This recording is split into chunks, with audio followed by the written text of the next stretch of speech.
Okay, I'm just going to record this because this craziness is really weird. But, okay, I started making these cute little bucket or paper cups, I guess what they are, origami things, which you can store things in, and they were cute. And I made them with a book page. In fact, half a part of a book page. The other part I made paper clips out of, but one book page.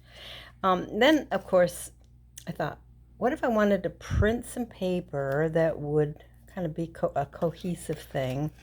And second, could I get the text to read correctly on all of the shapes? So I spent a good time, and for someone who's directionally challenged, and believe me, I am. At first I thought I had to print on both sides, and then I accidentally printed on the same side and almost got, what did I get? I got one of these. Let's see. Can't even find it anyway. Yeah, here it is. I got one of these and realized that I'd left a little piece out because, I don't know, my mind was going in the wrong direction. But I managed to get it to work almost. You know, I had this back piece so that it read correctly, you know, like so. Only to realize, of course, that once you fold it on the diagonal like this and this, it doesn't read correctly.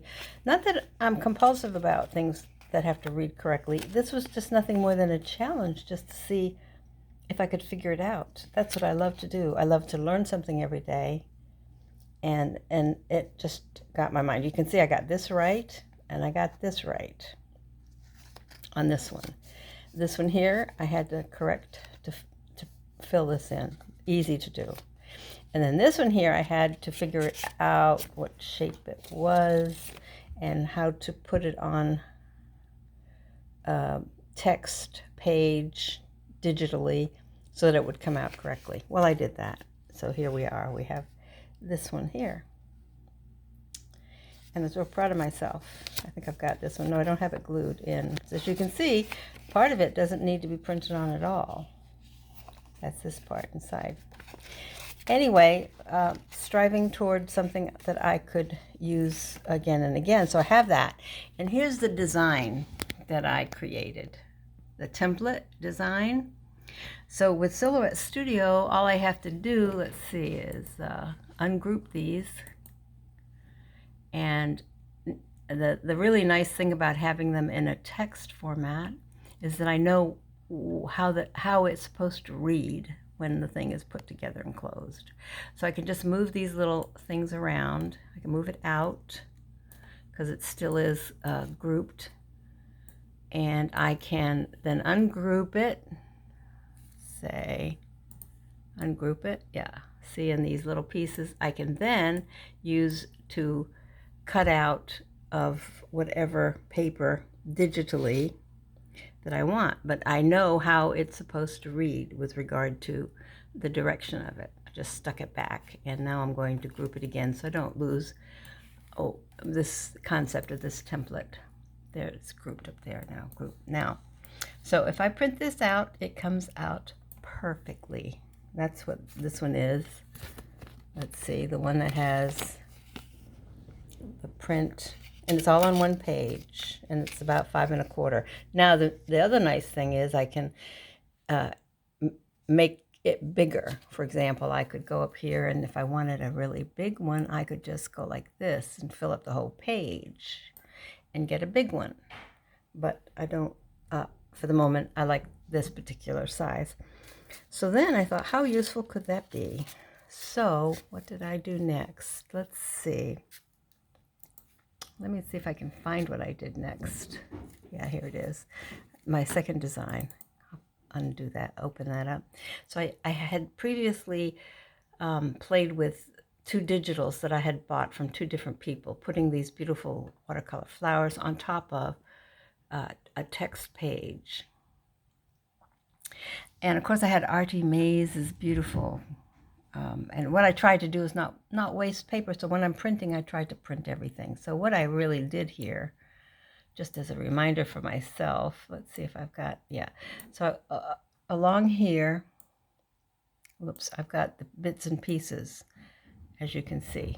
And all I had to do this one here I reshaped because there's no point in layering on top of it for the printer because it's just not going to happen. So I made a new little, what do you call it? 1, 2, 3. Anyway, I don't know the name of this shape. I'm being challenged in many other ways. But anyway, I persevered, and what I used this for is as a template. For example, if I put this on top of here, we'll bring it to the front and bring it on top of here. I know how to align it to be printed properly. So if I wanted this part of my page, you know, I see it on the top, and of course I know you see the print, but the computer only sees the shape at this point. So for example, if I wanted this piece to read correctly, I know to align it with the text, and then all I would do was select both of these and go to here and crop, and now I have the piece, that piece. So what I did was did all those steps. These are all separate pieces, 1, 2, 3, 4, 5, and 6. So if I move this out, you'll see what it looks like.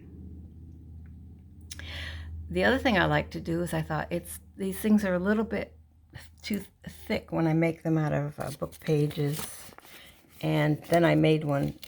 Actually, this was copy paper because I printed it, and the book pages were likewise a little on the thick side. Not too bad though. So I thought, well, you know, I'm the queen of deli wrap. And I have deli wrap cut into 8.5 by 11 sheets so I can feed through the computer, but I don't like to waste the print, so I used Artie Mae's Gorgeous as a backdrop, not realizing it filled in the middle of the design. If I hadn't wanted to do that, I could have just filled this part in with white or whatever, or clear. But anyway, I thought, well, that's not so bad. So I printed this out and made this. So you will notice that the lid is reading correctly because it has text on it, but I could make it go any way I wanted. And even the inside piece has the correct alignment. These 2 flaps can be read. They are in fact correct. This one here, you can't see much text on it, but it is aligned correctly. And the back is aligned correctly with regard. You'll see it's upside down on here, which is what I would want. But on the back, it's reading correctly. All because of this template, and this is how I design it. And then I can just substitute anything I want in any alignment I want. But if I want it to read correctly for the design, I have a guide. The text orientation is a guide. I know this is a little confusing when I have the piece, but what this is for is that when I print out the whole sheet, I have bits and pieces to use in other projects. So none of it's wasted. So I don't have like blank. I've got a lot of blank pieces of deli wrap, which I don't really particularly need. So anyway, so I had created this sheet before, and now I have figured out how to use it so that it reads correctly. And it's just a thrill for me with my challenges, both mathematically and, let's see, what's this function? Anyway, I can't remember that either. But directions and shapes and geometry. Yeah, that was the word I was trying to get. So geometry challenged, mathematically challenged, directionally challenged. So it was my exercise of the morning to, one of the things I have found to work on things that I'm not very good at, and you might stay away from stuff like that, like people who say, well, I stay away from that because I'm not very good at it. So I combine it with making something pretty, and it makes me forget that I am these things are difficult for me. And plus, the challenge makes it kind of exciting. Like, can I do it? And I don't want to spend all day doing it. But now I have this template, and I'm going to save that template, and it is going to be terrific to use in any pattern I want. I can do all kinds of things with it to make these particular little envelopes, you could call them, but they really are paper cups. They're designed, I think many people in Scouts learned how to do this. If you have a piece of paper or something you can fold, newspaper, whatever, you can make yourself a little paper cup if you need to have something to drink out of. But for people like me, it's just a decorative type of thing. Anyway, I want to record this because instead of doing a diary, these little videos kind of become my diary.